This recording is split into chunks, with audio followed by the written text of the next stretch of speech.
बिस्मिल्लाहिर्रहमानिर्रहीम। अस्सलाम वालेकुम एवरीवन। उम्मीद करती हूँ आप खैरियत से होंगे। Welcome back to my YouTube channel. आज मैं आपके साथ एक ऐसा तरीका शेयर करूँगी जिससे आपकी दुआएं फिल फोर कबूल होंगी और 7 दिन के अंदर अंदर कबूल होंगी। और कुछ लोगों की तो पहले ही दिन हाजत पूरी हो गई थी। और साथ साथ मैं आपको बताऊँगी क्या आप दुरूद पाक बिस्तर पर लेट के पढ़ सकते हैं। हम अक्सर ऐसे मिरेकल स्टोरी सुनते हैं जिसमें हमारे बहन भाई हमसे शेयर करते हैं कि उन्होंने दुरूद इब्राहिमी की मन्नत मानी और उनकी हाजात पूरी हुई। अल्लाह ने उनके कामों में आसानियाँ पैदा कर दी। अगर वो रिश्तों के लिए परेशान थे तो उनके रिश्ते आने लग गए, उनके रिश्ते हो गए। अगर वो रिस्क के लिए परेशान थे तो उनके लिए रिस्क का इंतजाम हो गया। अगर वो औलाद के लिए परेशान थे तो अल्लाह ने उनको औलाद से नवाज दिया। तो आप भी जब दुरूद इब्राहिमी को पढ़ेंगे, खास तौर पे इन दिनों में जब हमारे नबी सल्लल्लाहु अलैहि वसल्लम की वलादत का दिन करीब आ रहा है, तो ये महीना ही खुशी और शुक्र का महीना है। जब आप किसी की बर्थडे पे जाते हैं तो आप उसके लिए तोहफा लेके जाते हैं ना, तो हमारे नबी सल्लल्लाहु अलैहि वसल्लम के लिए सबसे बड़ा तोहफा क्या है? तो उनके लिए सबसे बड़ा तोहफा उनकी उम्मत की तरफ से उन पर ज्यादा से ज्यादा दरूद सलाम भेजना है। हदीस आती है ना जिसका मफहूम ये है, नबी पाक सल्लल्लाहु अलैहि वसल्लम ने फरमाया, तुम्हारा दरूद मुझ तक पहुँचता है जहाँ भी तुम हो। दरूद की बेशुमार बरकतें हैं। अगर मैं आपको एक एक करके बताना शुरू करूँ तो वीडियो बहुत ज्यादा लंबी हो जाएगी। मैं आपको ऐसी चंद बरकत के बारे में बताती हूँ जिनको सुनकर आपका ईमान ताज़ा हो जाएगा। तो जो शख्स आप सल्लल्लाहु अलैहि वसल्लम पर दरूद भेजता है, अल्लाह खुद और नबी पाक सल्लल्लाहु अलैहि वसल्लम उस पर दरूद भेजते हैं। सुभान अल्लाह। इसकी सबसे बड़ी बरकत में आता है कि दरूद पाक उस शख्स के लिए दुनिया और आखिरत के अमूर के लिए काफ़ी हो जाता है जो अपने वज़ाइफ का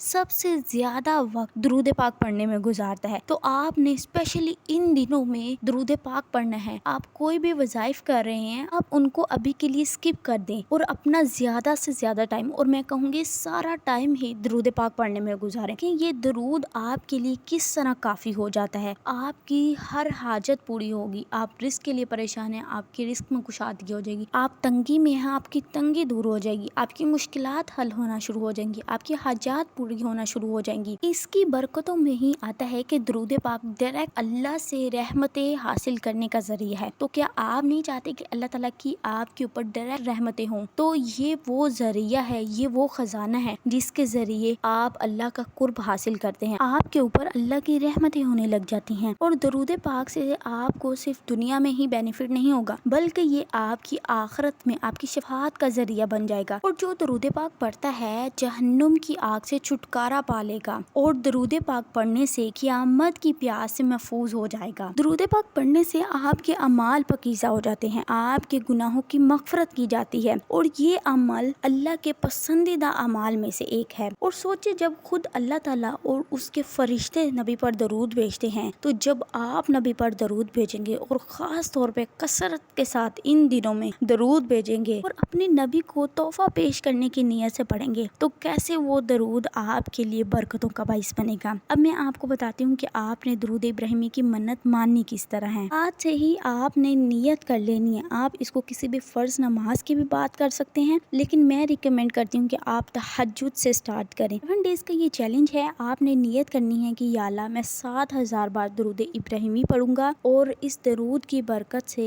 मेरी ये तमाम हाजात को पूरा कर दीजिए। है आपका मसला एक है या आपके मसाइल के अंबार हैं, आप उन सब की नियत एक ही साथ करके दरूद इब्राहिमी को पढ़ना स्टार्ट कर दें। तो आपने दरूद पाक को ज़रा एहतमाम के साथ पढ़ना है, क्योंकि आपका दरूद नबी पे पेश किया जाएगा। आप तोहफा दे रहे हैं, तो जब आप तोहफा देते हैं तो आप कितने अच्छे तरीके से उसको पैक करके सब कुछ करके देते हैं। तो आपने दरूद पाक को भी बहुत अच्छे तरीके से पढ़ना है। सबसे पहले आपने कोशिश करनी है कि जब भी आप दरूद पाक पढ़ने बैठें तो आप बावज़ू हो। अब इसमें बहुत सी बहनें ये कहेंगी कि अगर हम हैज़ के दिनों से गुजरे हैं तो फिर हमें इसको किस तरह पढ़ें। आप विदाउट वजू भी पढ़ सकती हैं। और दूसरे मेरे बहन भाइयों ने जब भी पढ़ना है बावजू होकर पढ़ना है और एक जगह पे बैठ के ध्यान के साथ पढ़ना है। ऐसा ना हो कि आप अपने कुछ काम काज कर रहे हैं और साथ साथ आप दरूद पाक पढ़ रहे हैं। इस तरह नहीं आपने करना। आप इसको एक ही सेटिंग में भी पढ़ सकते हैं और आप इसकी डिफरेंट सेटिंग्स भी कर सकते हैं। इशा के टाइम पे अगर आपका सारा दिन का टारगेट कंप्लीट नहीं हुआ तो पहले आपने उसको टारगेट को कंप्लीट कर लेना है। फिर आपने 2 रकत नमाज अदा करनी है और फिर आपने दुआ मांगते हुए हदिया करते हुए भी आपने अव्वल आखिर 3 बार दरूद इब्राहिमी पढ़ना है। अब आपने जो दरूद पाक पढ़ा है सबसे पहले आपने उसे अपने नबी सल्लल्लाहु अलैहि वसल्लम की बारगाह बारगाह इलाही में और बीबी फातिमातुल ज़हरा की बारगाह इलाही में हदिया करना है और फिर उनके वसीले से अपनी हाजात के लिए, अपनी मुश्किलात के लिए दुआ करनी है। दुआ का ये सारा प्रोसेस आपने सजदे में करना है। सजदे में जाके आपने अल्लाह ताला से रो रो के गिरा के दुआ मांगनी है। और लास्ट बहुत ही कॉमन क्वेश्चन आता है, आप ही क्या हम दुरूद पाक बिस्तर पर लेट के पढ़ सकते हैं? जी हाँ, आपको किसी भी सूरत में पढ़ सकते हैं। आप इसको चलते फिरते भी पढ़ सकते हैं, आप इसको उठते बैठते पढ़ सकते हैं, लेट के पढ़ सकते हैं। और अल्लाह ताला कुरान पाक में फरमाते हैं, बेशक अल्लाह और इसके फरिश्ते नबी पर रहमतें भेजते हैं। ए ईमान वालों, तुम भी इन पर रहमत और खूब सलाम भेजा करो। अल्लाह पाक हम सब की नेक दिली हाजात को पूरा कर दें, हम सब की परेशानियों को दूर कर दें। और जो मेरी बहनें रिश्तों के लिए परेशान है, अल्लाह पाक उनके लिए नेक असबाब पैदा फरमा दीजिए। जो रिस्क के लिए परेशान है, अल्लाह पाक उनके लिए रिस्क का इंतजाम फरमा दीजिए। और जो मेरी बहनें अपने शोहरों के रवैयों की वजह से परेशान है, अल्लाह पाक उनके शोहरों के दिलों में उनके लिए मोहब्बत डाल दीजिए। आमीन। नेक्स्ट वीडियो तक स्टे ट्यून्ड, स्टे ब्लेस्ड। अल्लाह हाफिज़।